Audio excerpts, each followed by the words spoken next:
And I am Brett Witterbull in for David Webb. It's a pleasure to be with you here today on SiriusXM Patriot 125. And I am very excited to welcome to a program somebody who has got incredible talent and a very, very bright future trying to save a particular state. It is Jessica Milan Patterson who joins us here. And she happens to be, ladies and gentlemen, the chair of the Republican Party in California. Hello, Jessica. It's good to have you. Hey, Brad. It's great to be back with you. Yeah, definitely. So let's talk a little bit about the fight for California. You've got one humongous battle taking place between Garvey and Schiff, and you've got a huge contingency of people that are running for the House and even for the Senate, as we just mentioned, and you've got the presidency underway as we're looking at that. How are we feeling about this, and what are you expecting? Well, we as California Republicans are excited, and we've known our responsibility. You know, I've been the chair since February of 2019, and we know going into this, the House majority ran through California. In the last two election cycles, we have flipped 5 seats from blue to red in California, and we currently hold a 4-seat House majority. So we know what our job is. We are going to make sure that President Trump has a Republican House majority so that they can enact his common sense agenda. Now, these races are going to be incredibly tight, but we're not new to this. This is something that we have to deal with every single cycle, and we've been pretty successful the last two. We're not only going on, the protect side of things, but we're also going on the offense here in California. So we are hopeful that we're not only holding on to the House majority in California, but we're actually growing the House majority in California.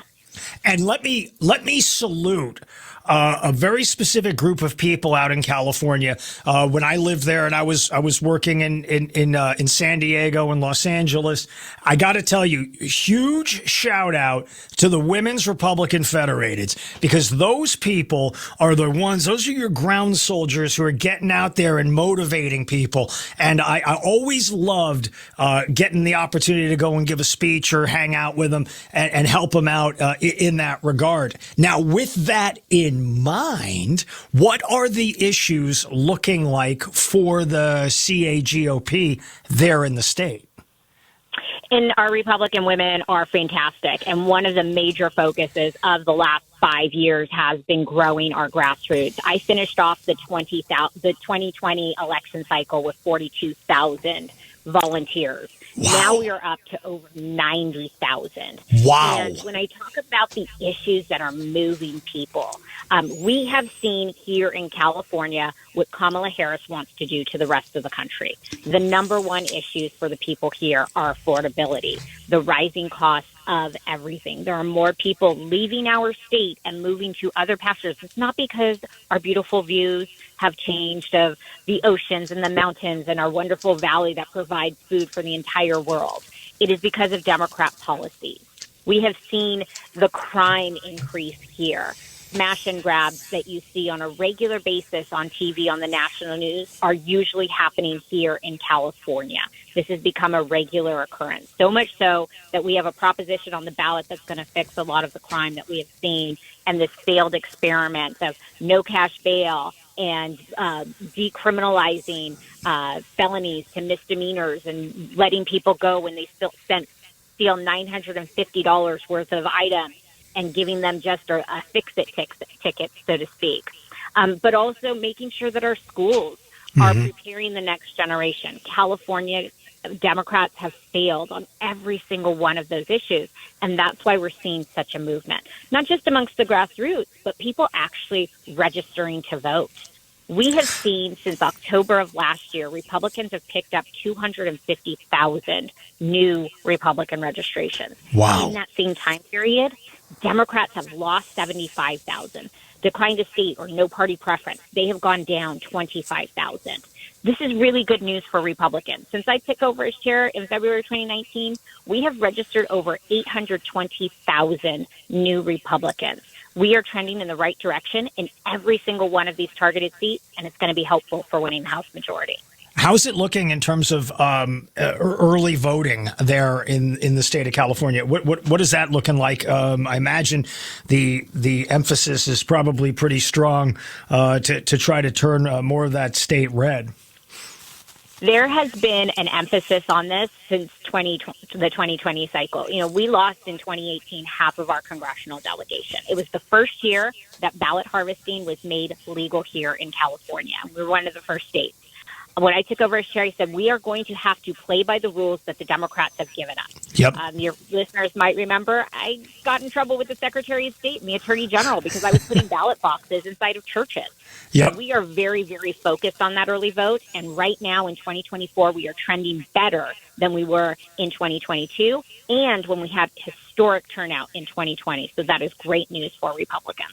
And people forget this, but because of the size of your state, you all had the most votes for Trump, despite the fact that it was a losing effort in 2020. But still, the horsepower was there at the time, right? Absolutely. And, you know, our focus has always been on these targeted congressional seats so that we can make sure President Trump has that House to enact his common sense agenda. We know that our friends in Pennsylvania, our friends right next door in Nevada and Arizona, they're going to do their job and get President Trump elected. Our job is to bring the House majority. Yep. It's a great strategy. It's an absolute great strategy all the way around. So, are you still experiencing out-migration to a large degree, or has it kind of cooled off? Because I asked this because I read an article probably 6 months ago that said that there was in-migration happening, and it tended to be people coming in from like New Jersey and the Northeast. What is it looking like? Is it stabilizing there in the state of California? So it got a little bit better in 2023, but you have to remember in 2022, 700,000 people alone in 2022 left our state.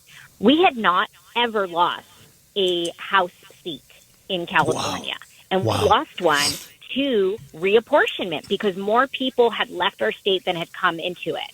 So Nancy Pelosi not only lost the 5 seats to the House Republicans that picked up seats in 2020 and 2022, but she also lost a seat to reapportionment. So 6 seats she lost right here in California. That cost her speakership. Wow. Yeah, you can't take anything for granted in this regard. So what do you need from the people outside of California? You all are behind that blue curtain. What is the sort of support that you all need to try to get this thing a little bit on the better side? Absolutely. Always can use help from our outside friends. CAGOP.org is a place where you can do anything, whether it's volunteer, which you can do remotely. You can make phone calls into California's targeted congressional seats. We could also use any amount of contribution that someone can give. We have the most expensive media markets in the entire nation in LA and San Francisco. And so getting out our message is something that's critical. All of those things you can do at CAGOP.org. And we really appreciate you coming on the program with us and sharing with us. And let's make an appointment to be sure to catch up again as we get closer into this election and beyond, because we certainly it's an absolutely beautiful state. It's got so much potential, and it's got exactly the wrong people running the operation right now. And we appreciate your efforts and the great efforts of the Patriots there in California to try to help us rebuild what has once been lost. Thanks so much for coming by on the show. I always like talking to you, my friend.